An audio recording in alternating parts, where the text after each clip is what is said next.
देख रहे हैं द संकेत लाइव। दोस्तों, आज की यह कहानी सिर्फ एक राजनीतिक खबर नहीं बल्कि भारतीय राजनीति के उस बड़े भूचाल की कहानी है जिसने संसद के समीकरण से लेकर राज्यों की सियासत तक सब कुछ हिला कर रख दिया है। क्योंकि आम आदमी पार्टी से 7 राज्यसभा सांसदों का एक साथ टूटकर भारतीय जनता पार्टी में शामिल होना सिर्फ एक दल बदल नहीं बल्कि एक बड़ा पावर शिफ्ट है और इस पूरे घटनाक्रम के केंद्र में है राघव चड्ढा, जिनके साथ एक एक करके बड़े नाम जुड़ते चले गए और देखते ही देखते राज्यसभा की पूरी तस्वीर बदल गई। सबसे पहले आपको समझाते हैं कि क्या हुआ। राज्यसभा के सभापति ने राघव चड्ढा समेत 7 सांसदों के बीजेपी में शामिल होने को मंजूरी दे दी है और जैसे ही यह मंजूरी मिली वैसे ही संसद में नंबर गेम बदल गया।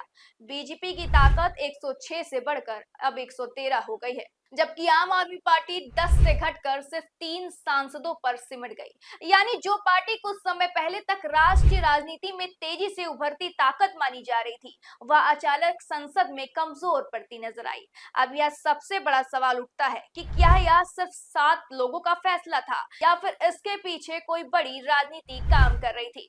क्योंकि जिन नामों ने पार्टी छोड़ी उनमें सिर्फ राघव चड्ढा ही नहीं बल्कि स्वाति मालीवाल, हरभजन सिंह, संदीप पाठक, अशोक कुमार मित्तल, राजेंद्र गुप्ता और विक्रमजीत सिंह साहनी जैसे बड़े चेहरे शामिल हैं। यानी सिर्फ छोटी टूट नहीं बल्कि एक संगठित बगावत दिखाई देती है।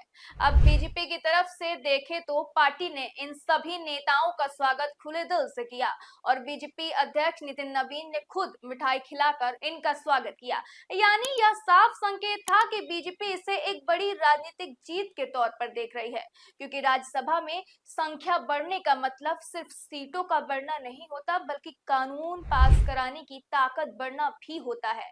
अब जरा आम आदमी पार्टी की स्थिति को समझिए। एक तरफ पार्टी के 7 बड़े नेता चले गए तो दूसरी तरफ जो बचे हैं उनमें संजय सिंह, नारायण दास गुप्ता और संत बलबीर सिंह जैसे नाम हैं। यानी अब पार्टी का राष्ट्र स्तर पर प्रभाव काफी सीमित हो गया है। लेकिन असली कहानी यही खत्म नहीं होती, क्योंकि इस घटनाक्रम के बाद जो सबसे बड़ा शब्द सामने आया वह है विश्वासघात। आम आदमी पार्टी के नेताओं ने खुलेआम इन सांसदों को गद्दार कहा और आरोप लगाया कि यह सब सत्ता के लालच में किया गया। वहीं दूसरी तरफ खुद राघव चड्ढा का पुराना बयान भी वायरल हो रहा है, जिसमें उन्होंने बीजेपी को वॉशिंग मशीन कहा था, जहां भ्रष्टाचारी जाते हैं और साफ हो जाते हैं। भारतीय जनता पार्टी एक ऐसी वॉशिंग मशीन है जो बिना डिटर्जेंट पाउडर के ही दमदार सफाई देती है। एक तरफ से कथाकथित भ्रष्टाचारी डालो और दूसरी तरफ से क्लीन चिट निकलती है।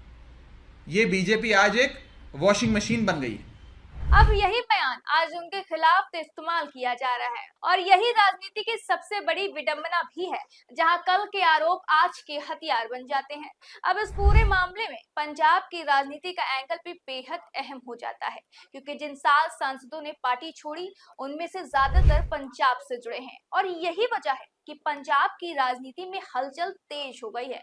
सूत्रों के मुताबिक कई और नेता भी राघव चड्ढा के संपर्क में हैं और पार्टी छोड़ने पर विचार कर रहे हैं। हालांकि इस दावे को संजय सिंह ने सिरे से खारिज कर दिया है, इसे अफवाह बताया। लेकिन राजनीति में अक्सर जहां धुआं उठता है वहीं आग होती है और यही वजह है कि आम आदमी पार्टी के अंदर असंतोष की खबरें लगातार सामने आ रही हैं। अब इसी बीच एक और बड़ा बयान सामने आया है बलबीर सिंह सीचेवाल का, जिन्होंने खुलासा किया है कि उन्हें भी बीजेपी में शामिल होने का ऑफर मिला था, लेकिन उन्होंने इसे ठुकरा दिया। उन्होंने तो कल जो फोन आया सी उन्होंने भी असी एक धड़ा बनाया जिहदे विच जिहड़ा आज़ाद धड़ा उहदे विच असी 6-7 मैंबरां ने 5-6 मैंबरां ने दस्तखत कर दिते। उहदे विच इहने भी दस्तखत कर दिते अपने जिहड़े हैगा यूनीवर्सिटी वाला। तो फिर असी कहा भी सानू नहीं ये बारे पता, साडा ये कोई इंटरस्ट नहीं। तो उदों मगरों कोई नहीं सानू नहीं ये उत्ते कोई नहीं, कदे किसी ने साडे नाल करदे नहीं, क्योंकि साडा अपना मूड होंदा सी बाहला उन्हां गल्लां च पैंदे नहीं किसी नूं भी एवें पुछे तू की करदा मैं की करदा। ये राघव चड्ढे दे कोल कोठी सीगी, ये काफ़ी अखबारां दे खबरां भी लगदियां सी। उस वेले तां जिहड़ा पंजाब दे सुप्रीम यही सी ते सारे प्रशासन दियां नज़रां खास करके जिन्ने भी ऑफिसर साहबान सी 50 नंबर कोठी ते हुंदियां सी।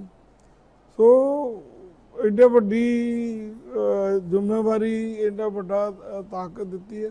ਕੀ ਹੋ ਗਿਆ ਇਹ ਤਾਂ ਹੁਣ ਉਹੀ ਜਾਣਦੇ, ਅਸੀਂ ਕਿਸੇ ਦੀ ਗੱਲ ਕਿਉਂ ਇਹੋ ਜਿਹੇ ਹਾਲਾਤ ਬਣੇ ਇਹ ਤਾਂ ਉਹੀ ਦੱਸ ਸਕਦੇ। उन्होंने बताया कि उन्हें विक्रमजीत सहानी का फोन आया था और उन्हें नए समूह में शामिल होने के लिए कहा गया था। इतना ही नहीं, उन्हें राघव चड्ढा और अन्य नेताओं ने चाय पर चर्चा के लिए भी बुलाया था, लेकिन उन्होंने साफ इनकार कर दिया। अब यह खुलासा अपने आप में बहुत बड़ा है, क्योंकि यह संकेत देता है कि यह सिर्फ एक सामान्य दल बदल नहीं, बल्कि एक सुनियोजित प्रयास भी हो सकता है, जिसे विपक्ष ऑपरेशनल लोटस का नाम देता है।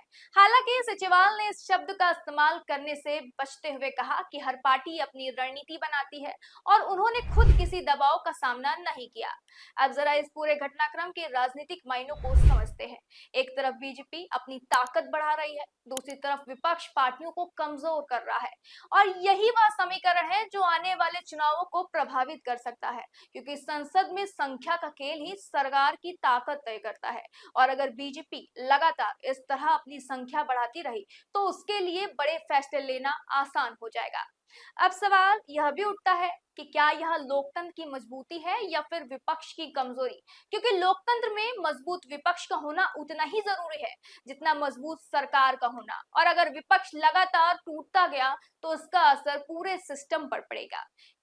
अब इस पूरे मामले में सबसे दिलचस्प बात यह है कि जिन नेताओं को कभी आम आदमी पार्टी की रीढ़ माना जाता था, वही आज पार्टी छोड़कर दूसरी तरफ खड़े हो गए हैं।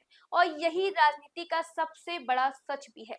यहाँ कोई स्थायी दोस्त या दुश्मन नहीं होता, सिर्फ हित और अवसर होते हैं, और जब हित बदलते हैं तो रिश्ते भी बदल जाते हैं।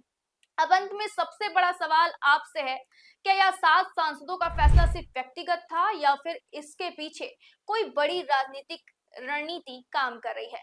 क्या यह लोकतंत्र का सामान्य हिस्सा है या फिर एक खतरनाक ट्रेंड की शुरुआत, जहां पार्टियां टूटकर कमजोर हो जाएंगी और सत्ता एक तरफ मजबूत हो जाएगी? और क्या आम आदमी पार्टी इस झटके से उभर पाएगी या फिर उसके लिए एक लंबी गिरावट की शुरुआत है?